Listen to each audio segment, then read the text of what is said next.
के लिए आए। मेरे अंदर जो आग है उसको लेने के लिए आजा मेरे सामने, फिर तेरे साथ में लेटता हूँ, तेरे ऊपर लेटता हूँ और मेरी आग को तेरे में ट्रांसफर करता हूँ।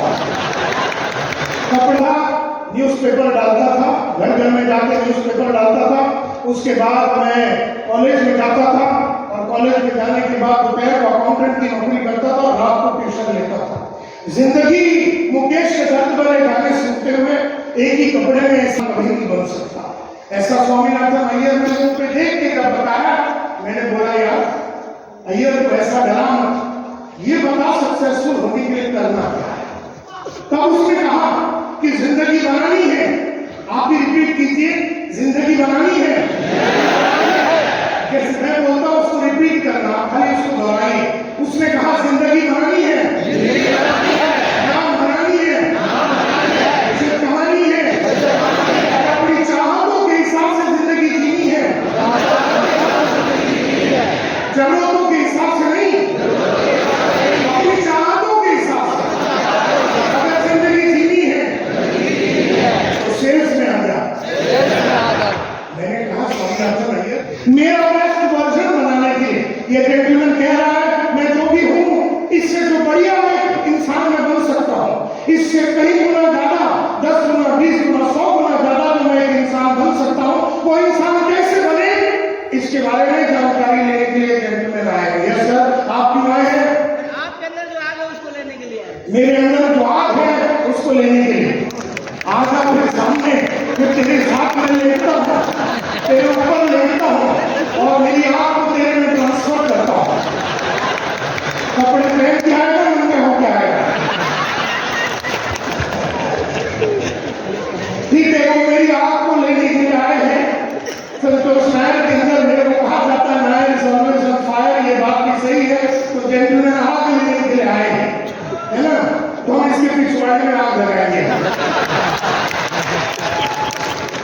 यस सर, और कोई बड़े और ऊपर भी तो लोग बैठे हैं, ऊपर भी लोग बैठे हैं कि वहीं से ऊपर चले जाएंगे कि जवाब भी देंगे। यस सर, जेंटलमैन आप क्यों आए हैं यहाँ पर, क्या करने के लिए? सक्सेसफुल होने के लिए आए हैं, वो कामयाब होना चाहते हैं। आप में से कितने लोग कामयाब होना चाहते हैं? चले इतने लोगों को साथ में झूठ बोलते हुए कभी नहीं देखा। कोई बात नहीं, हम ये मान के चलते हैं कि आप कामयाब होना चाहते हैं, हम ये मान के चलेंगे कि आप कामयाब होना चाहते हैं। यू नो, एक और, चलो एक और, कोई और? Yes sir, gentleman out here, क्या करना चाहते हो? आराम से बोलिए। न्यूट्रीचार्ज की सेलिंग स्किल्स की एबिलिटी को बढ़ाना चाहते हैं। बहुत ही बढ़िया, बहुत ही बढ़िया। मैं बताऊंगा आपको क्या करना पड़ेगा, मेरे बताए हुए रास्ते पे चलेंगे आप लोग। ओके चलिए, तो मेरे बारे में जानते हो बात है, मैं रोज सुबह उठता था, न्यूज़पेपर डालता था, घर घर में जाके न्यूज़पेपर डालता था। उसके बाद मैं कॉलेज में जाता था और कॉलेज में जाने के बाद दोपहर को अकाउंटेंट की नौकरी करता था और रात को ट्यूशन लेता था। जिंदगी मुकेश के दर्द भरे गाने सुनते हुए एक ही कपड़े में ऐसी निकल रही थी। तब एक दिन मंदिर के बाद, हमारे घर के सामने एक मंदिर है, उसके बाद हमारे साथ पढ़ने वाले स्वामीनाथन अय्यर जो मेरे साथ स्कूल में पढ़ता था, मुझे मिला रास्ते पे और पूछा मुझसे क्या करता है। तो मैंने पूरी कहानी सुना दी कि सुबह न्यूज़पेपर डालता हूँ दोपहर को, उसके बाद मैं कॉलेज में जाता हूँ, दोपहर को अकाउंटेंट की नौकरी करता हूँ और रात को ट्यूशन लेता हूँ। तब उसने मुझसे कहा कि ये जो अपना गली का कुलकर्णी है वो पिछले 32 साल से न्यूज़पेपर का काम कर रहा है और 32 साल में मात्र एक स्कूटर तक पहुंचा है। और ये जो अकाउंटेंट का जो काम कर रहा है, आप मुझे 400 रुपये पगार है, अगले साल वो 500 हो जाएगा, अगले साल वो 600 हो जाएगा, अगले साल 700 हो जाएगा और 15-20 साल के बाद जब तेरी उम्र से होगी तो 30-35 हजार रुपया तेरा इनकम होगा। किस तरह का जीवन को तू जिएगा, किस तरह से तेरे बीवी बच्चे का जीवन होगा, तेरा कुछ नहीं हो सकता। और ये जो एक ट्यूशन ले रहा है इसके लिए 100 रुपए मिलते हैं, 2 ट्यूशन लेगा 200 रुपए मिलते हैं। तू संतोष नायर बड़ा आदमी कभी नहीं बन सकता। ऐसा स्वामीनाथन अय्यर ने मुझ पे देख के जब बताया, मैंने बोला यार अय्यर को पैसा डरा मत, ये बता सक्सेसफुल होने के लिए करना क्या है। तब उसने कहा कि जिंदगी बनानी है। आप भी रिपीट कीजिए, जिंदगी बनानी है। जैसे मैं बोलता हूं उसको रिपीट करना, खाली उसको दोहराइए। उसने कहा जिंदगी बनानी है, नाम बनानी है, इज्जत कमानी है, अपनी चाहतों के हिसाब से जिंदगी जीनी है, जरूरतों के हिसाब से नहीं, अपनी चाहतों के हिसाब से अगर जिंदगी जीनी है तो सेल्स में आ जा। मैंने कहा स्वामीनाथन अय्यर सेल्स वो क्या होता है? तो मुझे तो नहीं मालूम था 19 बरस की उम्र में कि सेलिंग होती है, बेचने की काम होती है, बेचना एक कलाकारी है, ये शास्त्र है, ये सब तो मैं तो नहीं जानता था। तब मैंने अय्यर से कहा कि मुझे तो नहीं मालूम सेल्स के बारे में, मैं तो अकाउंट्स वाला आदमी हूँ।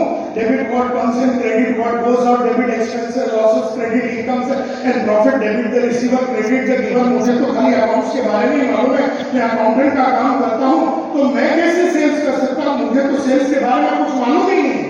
तब उसने कहा कोई भी इंसान कोई भी क्षेत्र में आके उसकी मास्टरी करने के पहले उस क्षेत्र के बारे में उसे कोई मालूमात नहीं होती।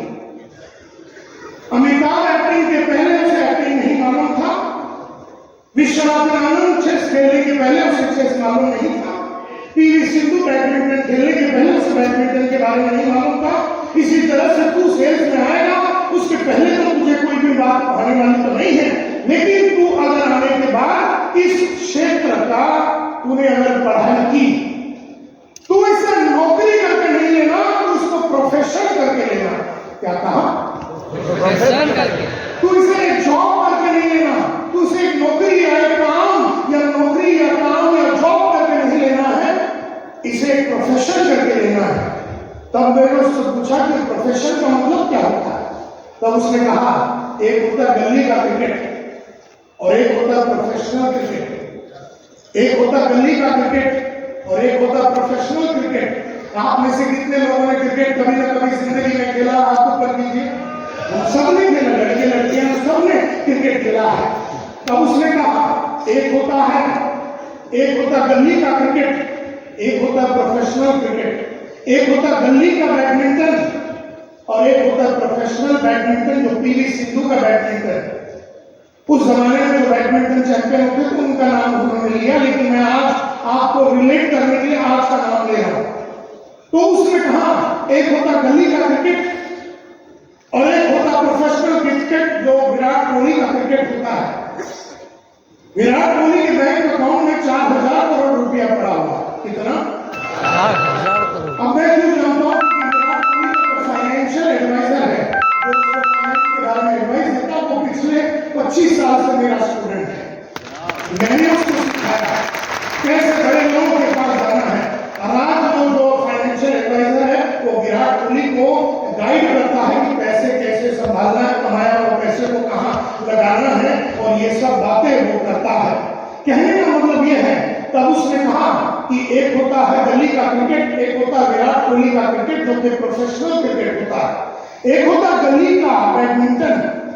आप में से कितने लोगों ने बैडमिंटन खेला है?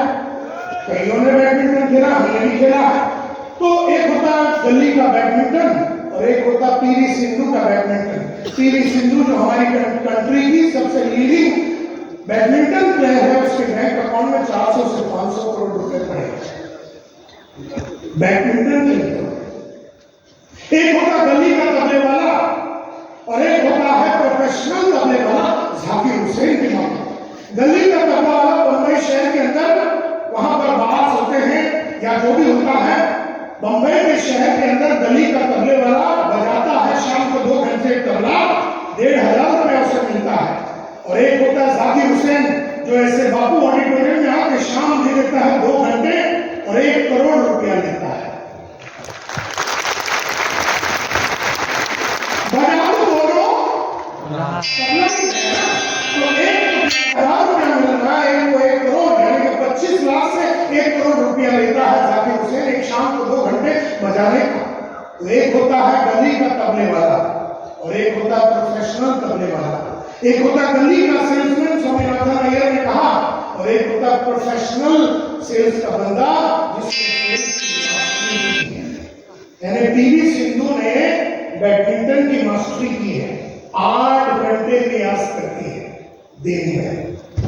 जाकिर हुसैन सुबह 3 बजे उठता है और 8 बजे तक प्रैक्टिस करता है, 5 घंटे रियाज करता है।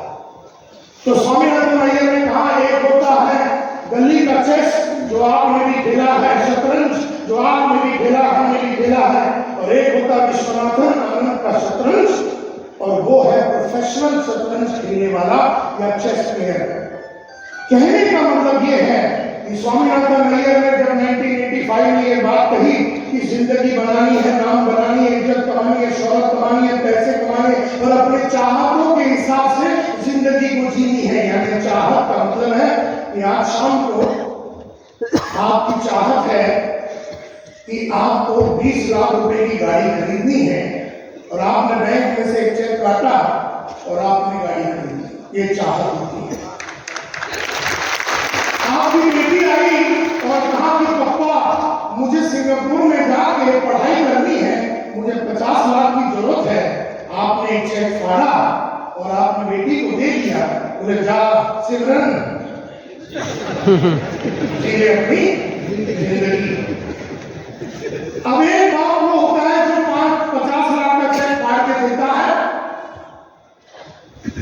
या 20 लाख की चेक फाड़ के निकाल के अपना गाड़ी खरीद लेता है, और एक बाप है जिसके पास उसकी बेटी या बेटा जाता ही नहीं पूछने के लिए, क्योंकि वो जानते हैं कि अपने बाप के पास ना 20 लाख है ना 50 लाख है, ना इसके बैंक अकाउंट में 5 लाख रुपए नहीं पड़े।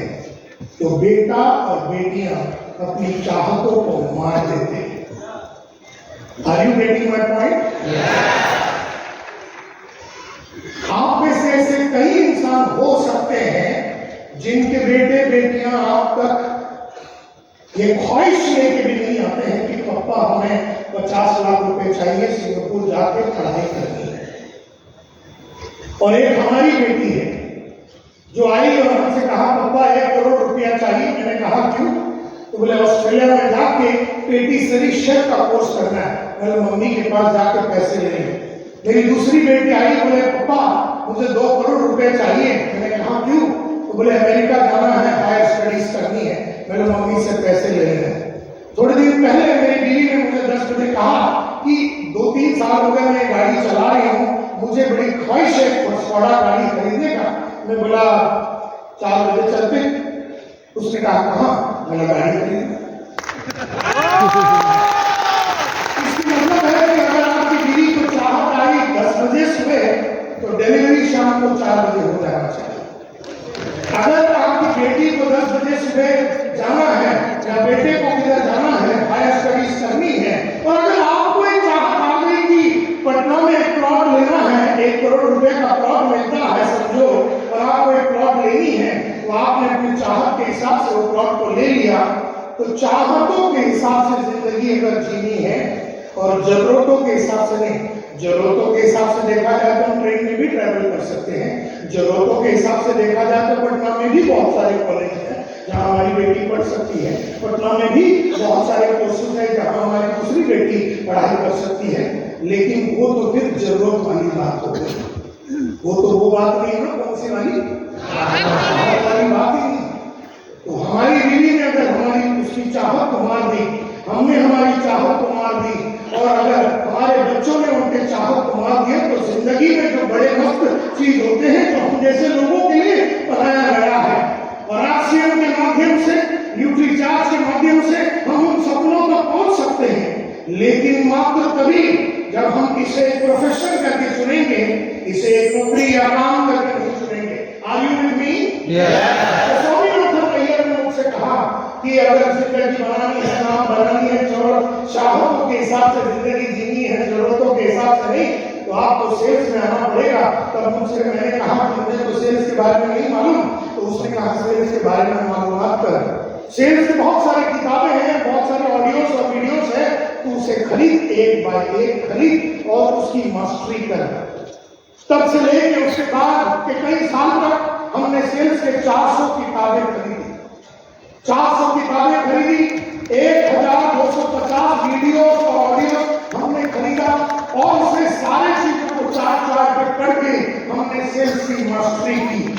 तो कहने का मतलब ये है कि स्वामीनाथन अय्यर ने जब कहा कि सेल्स एक प्रोफेशन है, इसे एक नौकरी या काम, नेटवर्किंग एक प्रोफेशन है जो आपने ले लिया है।